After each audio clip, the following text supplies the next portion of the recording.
Começa agora mais uma edição do podcast Indústria.es da Federação das Indústrias do Espírito Santo, a Findes. Seja muito bem-vindo, você que nos acompanha.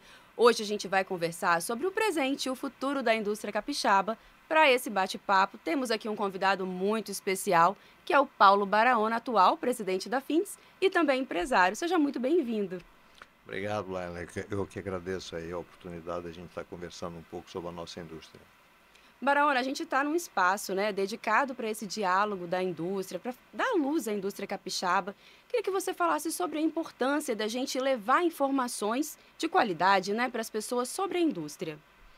Eu acho que é muito importante, a gente precisa se comunicar mais, a sociedade precisa entender bastante o que é a indústria, o valor que a indústria tem para a sociedade em geral. Então, acho que essa comunicação, essa forma da gente se expressar e de explicar o que é a indústria é importante. Que a indústria está em todo lugar, né, Baraona? Com certeza, a indústria está em todo lugar, a indústria está nessa caneca, na água que eu estou bebendo, está nessa mesa, no microfone, a indústria está em todo lugar. É muito mais do que a gente imagina, aquela imagem tradicional da indústria. E qual a relevância da indústria para o Espírito Santo? Assim, a indústria para o Espírito Santo, a indústria é muito importante para qualquer cidade, qualquer estado, qualquer país.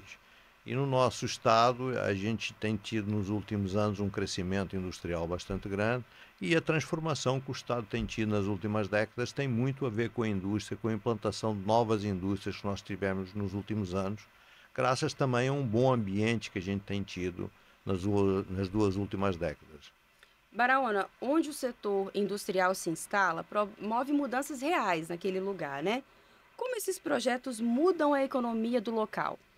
Bom, totalmente. Assim, uma indústria é um setor que se instala numa cidade, né, e constrói a sua fábrica, as suas instalações, e então é uma instalação que fica fixa naquele ponto.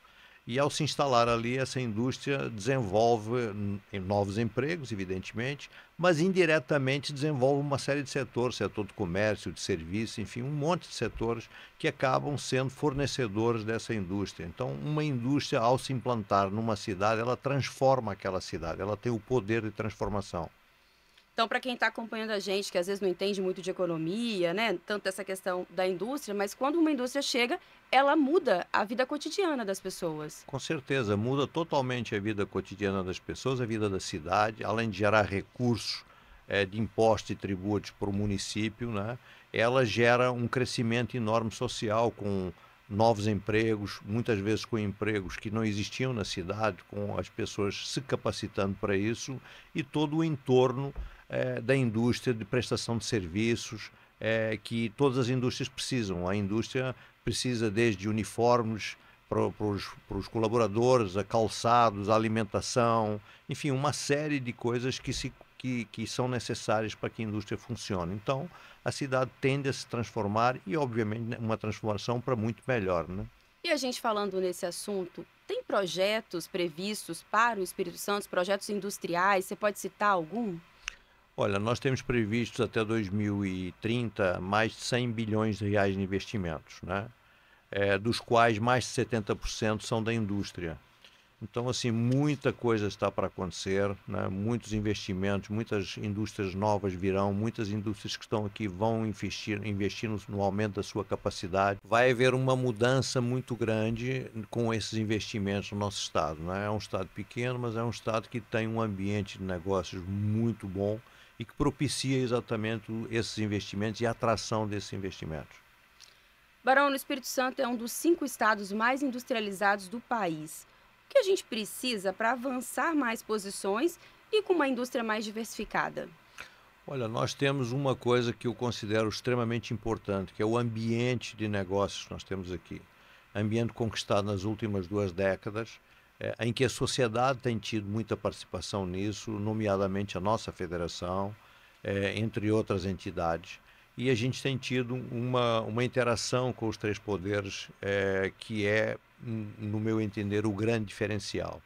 Então, se nós temos um país com muita burocracia, com muitas dificuldades de legislação complexa, então esse ambiente propicia, de fato, um atrativo para os grandes investimentos, porque a discussão é uma discussão republicana, saudável e direta com os poderes investidos. A gente está falando de assuntos positivos, né, de diferenciais que o Espírito Santo tem. E a gente sabe que um ponto decisivo para o desenvolvimento da indústria é a infraestrutura. Como você avalia o atual cenário e em que lugar, né, a gente precisa avançar, em que áreas a gente precisa avançar quando se trata de infraestrutura? Bom, nós precisamos avançar em todas as áreas, né? Na década de 70, 80, nós fizemos o país fez algumas escolhas em transporte rodoviário, né? E isso tem sido um diferencial que não é bom, né? Mas o governo federal tem falado muito agora nas ferrovias. Nós temos hoje uma área portuária bastante grande no nosso estado de Espírito Santo, em desenvolvimento. Estamos começando a desenvolver a parte de distribuição de gás. Estamos falando muito em novas matrizes energéticas. Então, assim, nós estamos precisando, de fato, de um grande investimento em infraestrutura. E isso está sendo pauta principal do governo federal, do governo estadual e dos governos municipais. Eu acho que a sociedade como um todo viu a necessidade hoje da gente recuperar as décadas perdidas nesses investimentos. E o setor econômico como um todo precisa profundamente desses investimentos em infraestrutura. Você pode citar algum exemplo prático que já começou, algo que vai fazer uma diferença mesmo para a indústria? Olha, nós temos vários investimentos aí sendo discutidos. Temos ferrovias sendo discutidos, temos a concessão, por exemplo, da 262, onde o governador já destinou alguma parte de recursos para ajudar na duplicação da 262. Temos a 101, que recentemente teve uma discussão grande no Tribunal de Contas da União, na AGU, com o governo do Estado envolvido nisso, para que a concessão continue.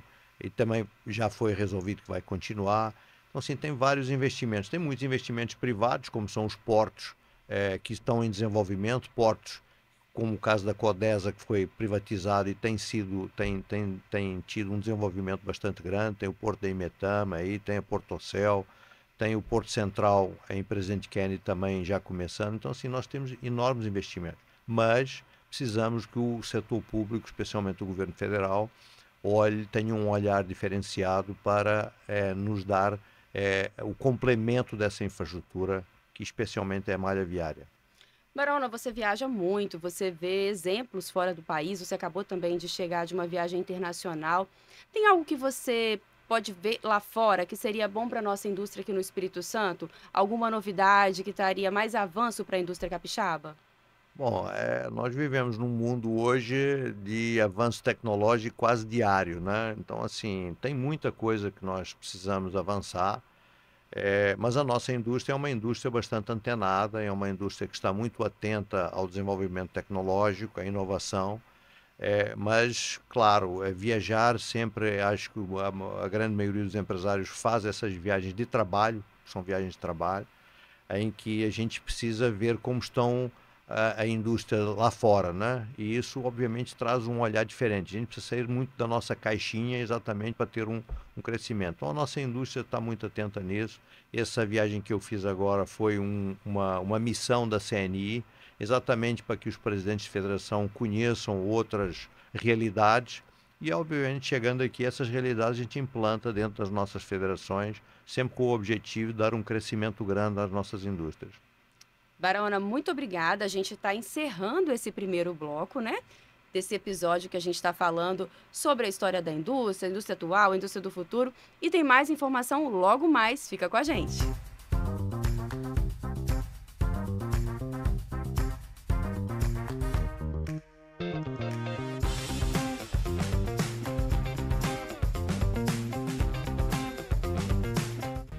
Estamos de volta. E agora, Baraona, a gente já falou sobre a indústria, né? Mas a gente quer conversar um pouco sobre a sua gestão aqui na Fintes, que é 2024-2028, e também vamos conhecer um pouco mais do Baraona, esse português que veio parar aqui no Espírito Santo. Você assumiu a federação em 2024. Qual é a sua avaliação nesse um ano de gestão e quais são as suas prioridades? Bom, eu venho assumir depois da gestão da Cris Samorini.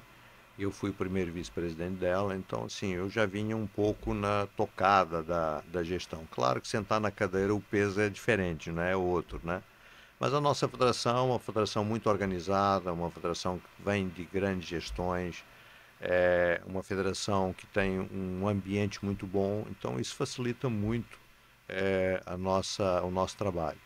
Mas, obviamente, tem um trabalho enorme que a gente chama de defesa de interesses, que é exatamente os temas principais que afligem a nossa indústria, ou que a gente precisa melhorar para que a nossa indústria se desenvolva mais rapidamente.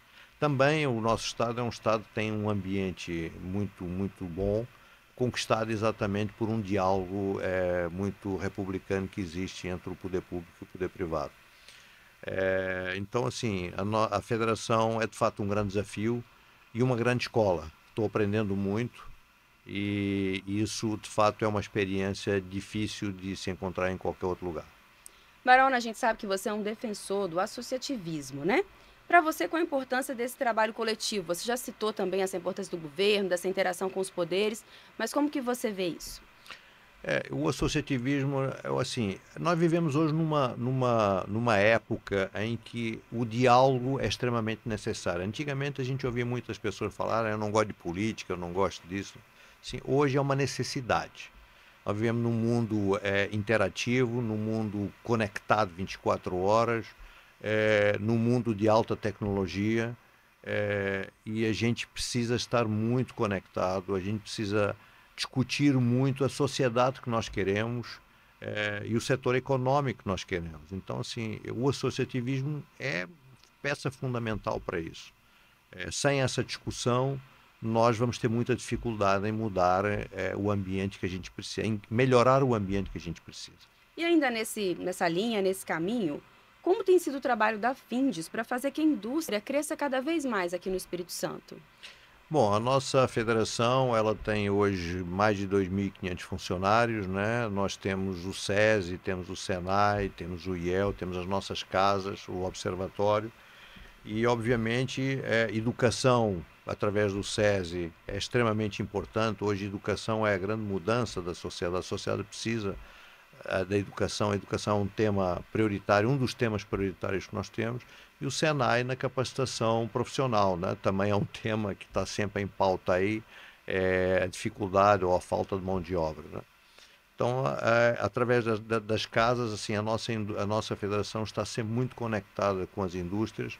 Nós temos 38 sindicatos aqui que representam 38 setores da indústria e que eu costumo dizer que são os nossos acionistas, não é? Então, é para eles e para a indústria que a nossa federação trabalha. Agora, para quem está acompanhando a gente, talvez não conheça a sua história, né? A gente quer conhecer um pouco mais sobre o Baraona. O que trouxe você aqui lá de Portugal para chegar ao Espírito Santo? Bom, eu sou um capixaba de Cascais, não é? Capixaba de adoção. Agradeço muito ao Espírito Santo sempre a forma como me tratou e ao Brasil. Sempre fui muito, muito bem recebido e muito bem recebido. E hoje na verdade, mais da metade da minha vida eu vivi no Brasil. Então, sou tão brasileiro como qualquer brasileiro hoje. Mas como é que você chegou aqui? Eu vim para cá em 86, eu casei com uma capixaba e vim para cá em 86. Montei a minha empresa aqui em 1986, no setor da construção civil. Logo entrei no associativismo, me associei ao Sinduscon, que é o Sindicato da Construção Civil, em 88. Fui diretor, fui vice-presidente, fui presidente do Sinduscon também. E o meu ramo da construção civil é o ramo de obras pesadas, obras públicas e obras industriais. Tenho 2 filhos brasileiros, né? Então isso me torna ainda mais brasileiro. Né? E, enfim, é um país que enfim, adotei, não é? Fui adotado e adotei também. Já se considera um capixaba? Totalmente, inclusive tenho o título de cidadão capixaba. Viu? Barona, você é empresário, você citou, né, do ramo da construção civil. Quais desafios você enfrentou no seu setor em relação a na área da construção, nesse desenvolvimento da indústria, nesses anos que você está aqui? Quais desafios você pode citar para a gente? Eu acho que o maior desafio que nós temos que nós temos tido, sim, o principal deles é realmente a burocracia grande que a gente tem e uma legislação complexa, né? É um pouco a falta de alguma previsibilidade de alguns setores, o que torna um pouco difícil muitas vezes a nossa atuação. Mas como eu disse, quer dizer, o nosso Estado nas últimas décadas se transformou nesse ponto. De qualquer forma, ser empresário no Brasil tem grandes desafios, exatamente por ainda uma grande burocracia que nós temos, de um modo geral. Para quem está começando, Baraona, você daria algum conselho? Você como presidente da Fins, você como empresário do setor da construção, você como uma pessoa com tanta experiência já nessa área, o que você diria para quem está começando? Bom, eu só tive 2 empregos na vida. Um foi trabalhar com meu pai e outro foi ser empresário. Eu sou empresário desde os 20 anos de idade. Eu diria que ser empreendedor acaba sendo uma paixão, né? Então, eu aconselho todo jovem a tentar ser empreendedor, porque é uma forma de você fazer algo que você goste. E hoje, no mundo que nós vivemos atual, existem enormes oportunidades. Nós vivemos num mundo diferente, num mundo tecnológico, um mundo com novas fronteiras se abrindo. Então, eu dou conselho a todos os jovens que olhem para o empreendedorismo de uma forma diferente. A gente também já tem um gancho para a nossa última pergunta antes de um bate-bola que a gente vai fazer. Como que você enxerga a indústria do futuro? Quais pilares essa indústria tem que ter? Olha, nós temos hoje uma pauta que é uma pauta que está na frente praticamente de todas as discussões, que é a pauta ambiental, né?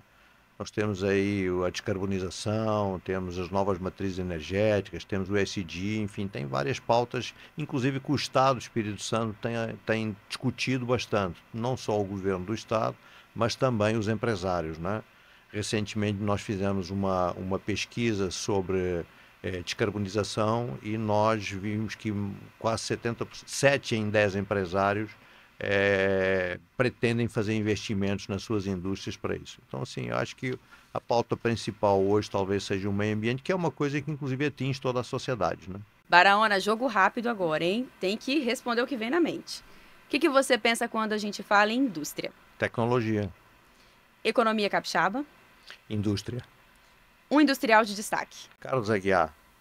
Baraona, muito obrigada pela sua participação aqui no podcast, né? Baraona que é um anfitrião desse podcast, né?